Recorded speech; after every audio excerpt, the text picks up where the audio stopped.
28th, Cipriani in town purchasing necessaries. The 30th, saw Napoleon in the billiard room.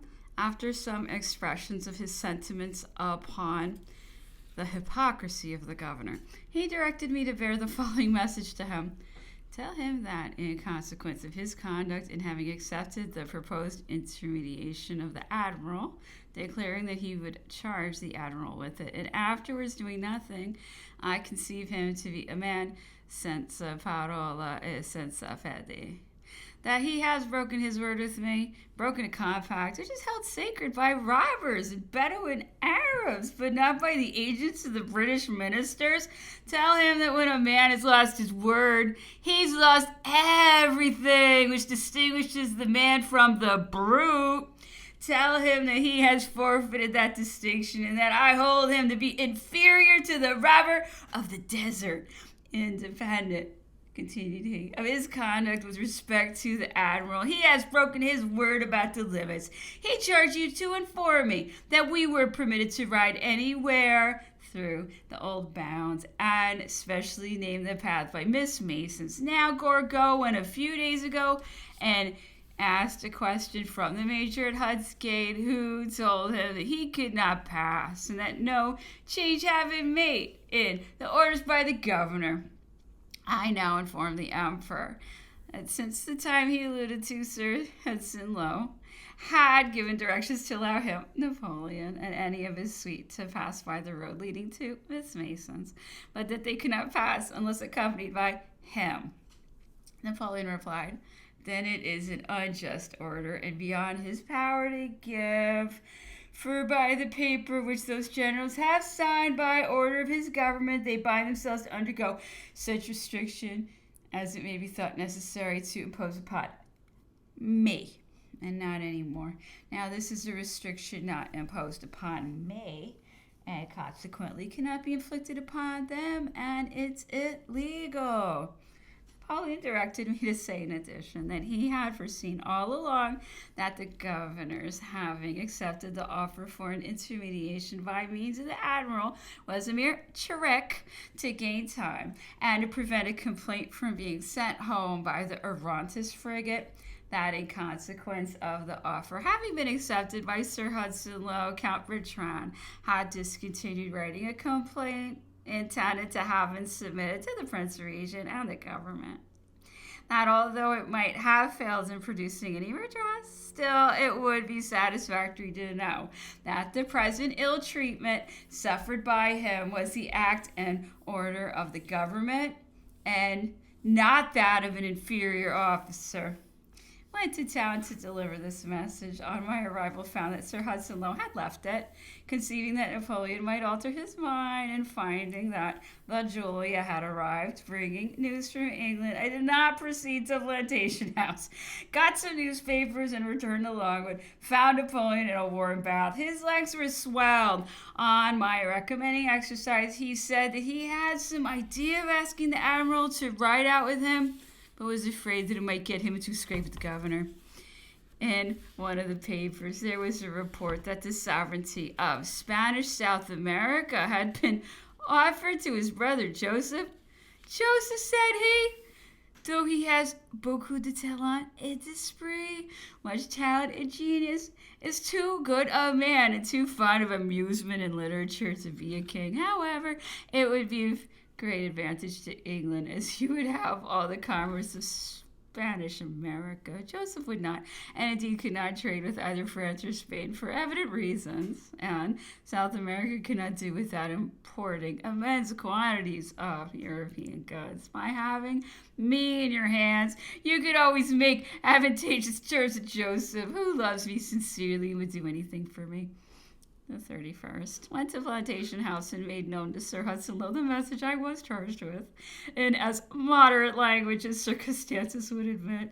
His Excellency replied that he did not care what complaints General Bonaparte sent to England, and that he had already forwarded his observations upon the restrictions, that he had no objection to receive the admiral upon the business, but he expected that he should come to him first and break the matter. I remarked that Sir Pulteney Malcolm would certainly not undertake the business unless first spoken to and authorized by him, Sir Hudson, and reminded him that in the first proposition, which had been made for the intervention of the Admiral, it was expressly mentioned that the latter should be authorized by the governor to undertake it. Sir Hudson Lowe denied this. I demanded that a reference should be made to my letter on this subject. On its being produced, Sir Hudson Lowe acknowledged with some expression of discontent that I was right, and then reminded him that he had also said on the propositions having been made to him that he would speak to the Admiral himself about it previous to his attempting to undertake it. The governor at first denied this, and after a long discussion determined upon giving the following reply. The governor is employed in writing an answer to the observations of Count Bertrand and to the paper containing the remarks on his answer to the proposition for the intervention of the Admiral, and also in arranging how far his instructions will permit him to accede to General Bonaparte's wishes. When these are finished, he will send them to Count Bertrand, and then, if any other arrangement is deemed necessary, the governor will have no objection to authorize the Admiral or any other person General Bonaparte may think proper to act as an intermediator. Though the intermediation of any persons will have no influence whatsoever in inducing the governor to grant more or less than he would do of his own free will and judgment. This with the alterations already made in the restrictions and the general tenor of the observations and remarks received from Longwood, since the governor expressed his readiness to employ an intermediator, and the expectation of an arrival from England has been the cause of the delay in authorizing the Admiral to undertake the office. Sir Hudson desired me to show this to Napoleon, and at the same time gave me a copy of his own answer to the original proposition and one of the remarks that had been made upon it by Napoleon, which, together with the tenor of the observations, he desired me to explain, were of nature to induce a belief that a refusal had been intended by General Bonaparte. I then repeated to Sir Hudson Lowe the observations made by Napoleon on the illegality of his attempting to subject the persons of his suite to more restrictions than what were imposed upon himself, as well as what he had said about General Kirkham. Sir Hudson replied that as governor he had power to grant a favor and take it away when he pleased, that if he conceded one to General Bonaparte, it did not follow that he was obliged to grant the same to the rest, that they had liberty to go away whenever they pleased. They did not like their treatment. He also desired me to repeat that the prohibition to speak was an act of civility or a friendly sort of warning. I remarked that I did not think Napoleon would avail himself of the indulgence unless the same were granted to all.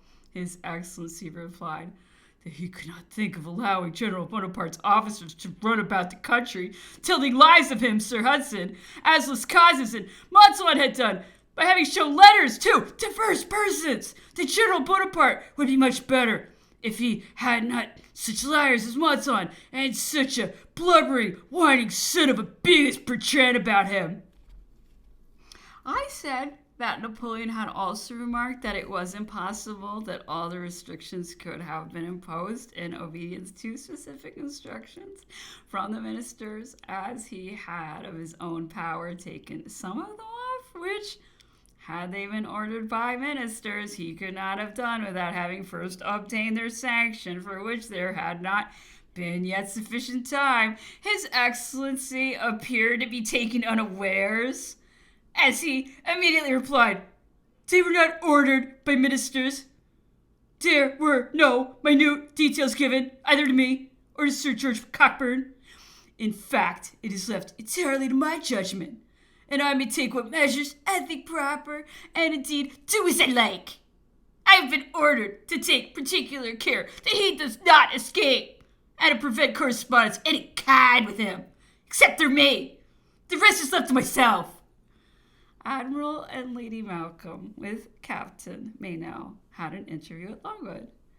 February 1st, informed Napoleon of what I had been directed by Sir Hudson Lowe, showed him His Excellency's answer to the proposition for intermediation with his remarks opposite to it, I maintain, and will maintain, replied the emperor, that his last restrictions are worse than any enforced at Botany Bay.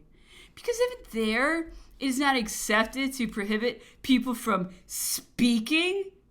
It is useless for him to endeavor to persuade us that we have not been ill-treated by him.